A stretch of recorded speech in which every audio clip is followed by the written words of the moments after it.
Dumb, cool, and weird. podcast. But going back to the therapy thing, though, I really, really think people should go to therapy. It's very beneficial. It'll definitely help you out a lot, and I think in the long run you'll be happier. And Oh, yeah.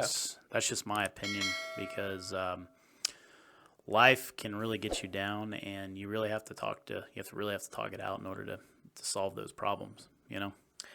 And I mean, it's true. If you're not handling some issues, you're going to be a weaker person, Yeah. and you're going to bring negativity and possibly let that negativity escalate to some severe toxic traits. Well, it's like with my alcohol problem I had before. I was drinking again, but it wasn't the same as it was before. And what really helped me is I saw this therapist who specialized in alcohol addiction, and I saw him for like half a year, and I didn't need him after that because he pretty much taught me everything I needed to know about alcohol addiction, and Yeah. we would just talk and talk and talk. I talked about my relationship at the time, which was with Lexi. And then I talked about my codependency on alcohol and my codependency on people. And so we pretty much went through my whole like childhood and stuff. And we kind of figured out that the reason why I'm the way I am is because my dad raised me and my sister. My mom wasn't really around. And so I would pretty much, when you're a kid, you're like a sponge, man. You're like trying to figure out how life works. And all I would see my dad do is sit there and drink and drink and drink. And he didn't really have like stable relationships. My dad would always have a new chick like every couple of weeks growing up. And I think that really affected me, man. No, I get it. I mean, it's like I told you, my brother did an analysis of me, and he sort of made it to where he found out that a lot of my issues are related to being bullied when I was a kid. Mm-hmm. But which kind of makes me an asshole today Yeah. because I like bullying bullies. Yeah. Gotcha.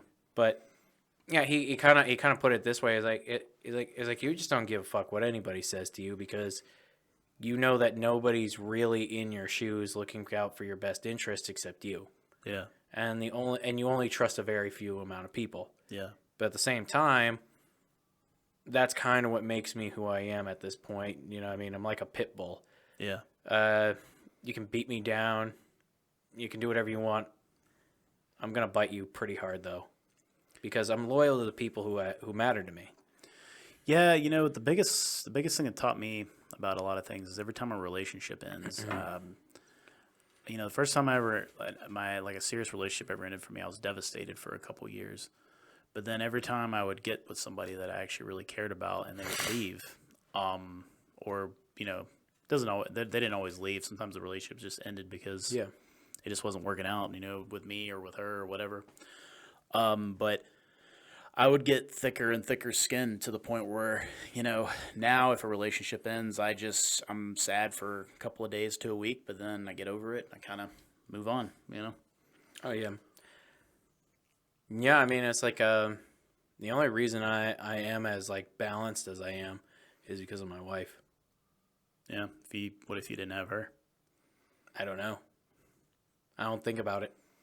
See, I mean, I Yeah, know if something happened to my wife and I lost her, it'd be like losing a limb. oh my God. Yeah. That makes sense. So that's kind of where it's at for me. But yeah, I don't like to think about that because that puts me in. That's a lot of unnecessary negativity that I don't think about. I mean, it's like I don't know. It's like it's just not worth thinking about for me because I know how it's gonna devastate me if that was the case. Yeah. Because I mean, you spend so much time with somebody that if you lose them, Yeah. it feels like you've lost years of an investment. Mm-hmm.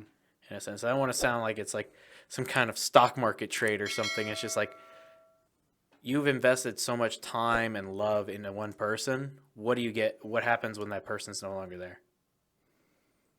You just kind of move on. If you want to check out more of our stuff, go to www.dumbcoolweird.com. You'll find our Facebook, Twitter, YouTube, Instagram, and Patreon link if you want to support us. Also, be sure to check out our merch store. And if you're interested in being on our podcast, you can find a link on our website so you can reach out to us and tell us if you want to talk to us about something that's really weird, dumb, or cool. We'd be glad to hear from you. Hope you will stay tuned for the next weird ass episodes we got. Thank you.